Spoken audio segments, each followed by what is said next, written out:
Alors, le prétexte dont parle le Hamas, c'est le fait qu'il semblerait qu'Israël s'oppose au vote des Palestiniens, des 300 000 Palestiniens de Jérusalem-Est, qu'Israël considère comme sa capitale, comme un territoire israélien, mais que les Palestiniens, s'appuyant sur le droit international qui considère la partie Est comme un territoire occupé, veulent que les Palestiniens de Jérusalem votent.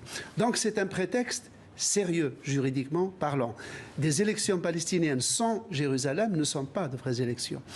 Néanmoins, le Hamas a raison en ce sens que ce report enlève une épine du pied à l'autorité palestinienne parce qu'il suffit de regarder une carte. La Cisjordanie, avec ses 2,5 millions d'habitants, est séparée de la bande de Gaza avec ses 2 millions d'habitants par 55 km de territoire israélien. Ajoutez à cela Jérusalem-Est. Donc il y a une distribution en 3 zones politiques et pour qu'il y ait une campagne électorale sérieuse et digne de son nom, il faudrait que le Hamas fasse campagne en Cisjordanie et le Fatah à Gaza. Et jusqu'ici, l'autorité palestinienne et le Hamas n'ont pas réussi à s'entendre. C'est en ce sens que pour l'autorité palestinienne, le report donne une sorte de répit. Alors bon, toujours est-il qu'elles sont vraiment reportées, ces élections, et s'inédiées. Quelles sont les conséquences immédiates?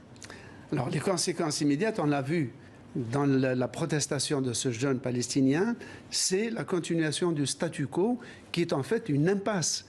Les Palestiniens, les jeunes Palestiniens comme ceux, se rendent compte que l'autorité palestinienne, qui est aujourd'hui dirigée par des septuagénaires, voire même plus, est à bout de souffle. Elle ne survit que grâce à l'aide internationale et que c'est impossible d'avoir une autonomie quelconque sous un statut d'occupation. Ce qui reste, c'est le retour des Américains sur la scène après le retrait des Américains avec Trump.